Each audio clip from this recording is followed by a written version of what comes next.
कैसे हो साथियों, मैं आपका साथी कौशलेंद्र कुमार अध्यापक एल1। आपने देखना शुरू कर दिया है मजेदार लर्निंग यूट्यूब चैनल को। साथियों, मैं आपको प्री बीएसटीसी और पीटीईटी का एक बहुत ही महत्वपूर्ण और स्कोरिंग सब्जेक्ट शिक्षण अभिरुचि के बारे में पिछली वीडियो में सिलेबस के बारे में चर्चा कर चुका। 140 प्लस स्कोर कैसे कर चुके हैं उसके बारे में भी मैंने चर्चा की थी और कितने घंटे पढ़े उसके बारे में चर्चा की थी। यदि आपने वो वाला वीडियो नहीं देखा है तो जाइए प्लेलिस्ट में जाइए। प्री बीएसटीसी 2023 शिक्षण अभिरुचि के नाम से एक प्लेलिस्ट बनी हुई है, उस पर क्लिक करिए और जाकर वो वीडियो पहले देखिए। साथियों, मैंने बताया था सिलेबस में अपने 6 बिंदु दे रखे हैं। उसमें पहला था सामाजिक परिपक्वता, जिसको कि आज की क्लास में हम पढ़ेंगे। दूसरा था संप्रेषण, तीसरा जो टॉपिक था उसमें सजगता, और चौथा जो टॉपिक था नेतृत्व, पांचवा जो था व्यावसायिक प्रतिबद्धता, और छठवां और अंतिम टॉपिक था वो था अंतर्वैयक्तिक संबंध। इनकी मैं संक्षिप्त व्याख्या पिछली वीडियो में कर चुका हूं। यदि आपने वो वाला वीडियो नहीं देखा है तो डिस्क्रिप्शन में लिंक है, प्लेलिस्ट में जाइए और वो वाला वीडियो पहले देख लीजिए। साथियों, आज की इस वीडियो में जो अपना बिंदु है उसका नाम है सामाजिक परिपक्वता। तो पहला पॉइंट है साथियों, सामाजिक परिपक्वता है क्या। सामाजिक परिपक्वता साथियों, जब बच्चे का जन्म होता है तो वो अपने घर परिवार में बढ़ता है और धीरे धीरे समाज के कांटेक्ट में आता है और समाज के रीति रिवाज और समाज में रहने योग्य बनता है। समाज के रीति रिवाज और मूल्यों को सीखता है और सामाजिकरण की प्रक्रिया से होते हुए वो सामाजिक परिपक्व प्राणी बनता है और समाज में संतुलित रूप से रहने के योग्य बनता है। जैसे देखियो साथियों, जो सामाजिक परिपक्वता की प्रारंभिक सीढ़ी है वो समाजीकरण को कहा जाता है। समाजीकरण की प्रक्रिया साथियों, समाज के रीति रिवाजों और मूल्यों को सीखने के बारे में जो भी प्रक्रिया है वो समाजीकरण कहलाता है।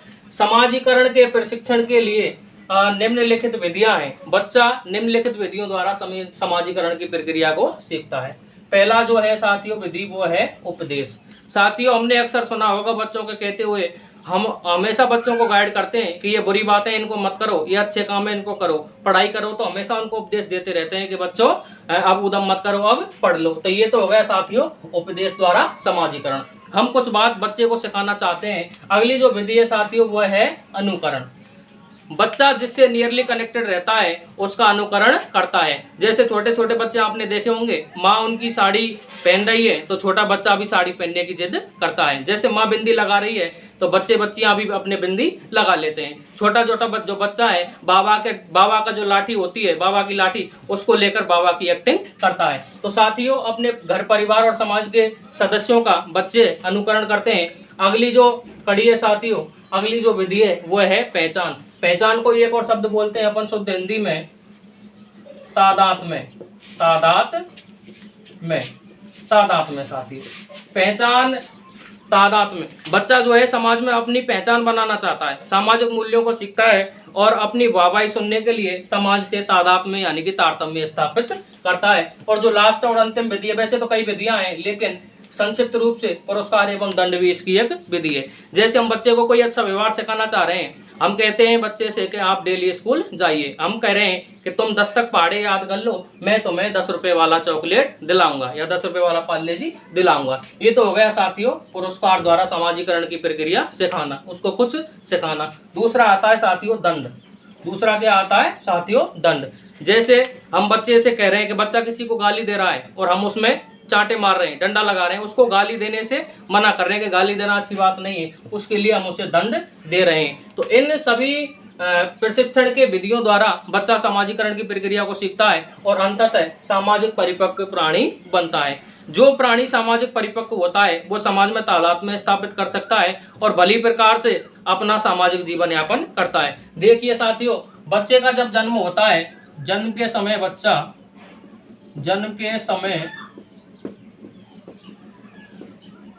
बच्चे में एक तो मानसिक पक्ष होता है यानी कि उसके पास मस्तिष्क होता है अपना।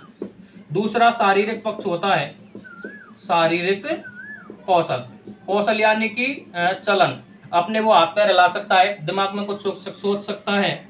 और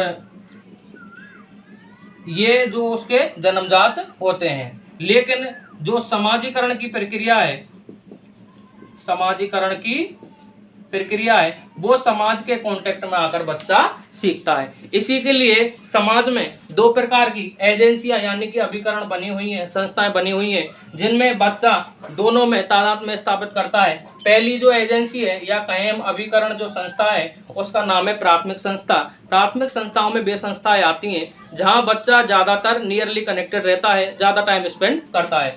जैसे कि उसका घर हो गया, पास पड़ोस हो गया,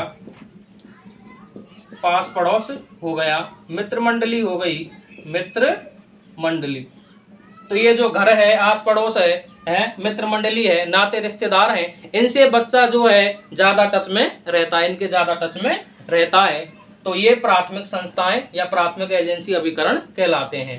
और द्वितीयक जो संस्थाएं जिनको इंग्लिश में बोलते हैं अपन सेकेंडरी एजेंसीज, द्वितीयक अभिकरण, इसमें बच्चा कम टच में रहता है। और जैसे कि इसमें आ जाएंगी शिक्षण संस्थाएं, शिक्षण संस्थाएं, शिक्षण संस्थाएं, और आ जाएंगी जैसे अपने धार्मिक संस्थाएं, जैसे बच्चा कभी कभी मंदिरों में भी जाता है, धार्मिक संस्थाएं आ गई। और जैसे मान लो राजनीतिक संस्थाएं, व्यक्ति जब बड़ा होता है तो धीरे धीरे राजनीति में प्रवेश करता है, तो राजनीतिक संस्थाओं का भी उस पर प्रभाव पड़ता है। लेकिन मूल रूप से प्राइमरी संस्थाओं से बच्चा ज्यादा अट्रैक्ट रहता है। उसमें आ जाते हैं घर, आस पड़ोस, मित्र मंडली और नाते रिश्तेदार। बालक जो है इन दोनों का केंद्र बिंदु होता है। यहाँ से भी कुछ सीखता है, प्रथम अभिकरण से, द्वितीय अभिकरण से भी कुछ ना कुछ सीखता है। और जो बालक की प्रथम पाठशाला होती है साथियों, वो परिवार होता है। और प्रथम शिक्षक होता है जो बच्चे का, वो उसकी माँ होती है। प्रथम शिक्षक कौन होता है साथियों? बच्चे की माँ। बच्चे को केंद्र में रख के बच्चे की क्या अभिरुचि है, क्या अभिलाषा है, उसकी क्या इच्छाएं हैं, वो क्या जानता है, वो केंद्र बिंदु में होना चाहिए। यदि मान लो बच्चे ने 10वीं पास कर ली, अब वो कौन सा सब्जेक्ट चुने, ऐसा क्वेश्चन आ जाता है, तो बच्चे को वो सब्जेक्ट चुनना चाहिए जो बच्चा चाहे। ठीक है साथियों, बालक केंद्र बिंदु है पूरी शिक्षण अभिरुचि का। बालक के इर्द गिर्द जो है सारी चीजें घूमती हैं। बालक इन रीति रिवाजों को सीखता है, जो भी व्यवहार समाज सिखाना चाहता है इसको सीखता है। यही समाजीकरण की प्रक्रिया है। और इन सबको अच्छी प्रकार से बच्चा सीख जाता है, तब सामाजिक रूप से परिपक्व बनता है। आई होप दोस्तों आपको वीडियो अच्छी लगी होगी। लाइक करें, शेयर करें, कमेंट करें। मिलते हैं नेक्स्ट पार्ट में।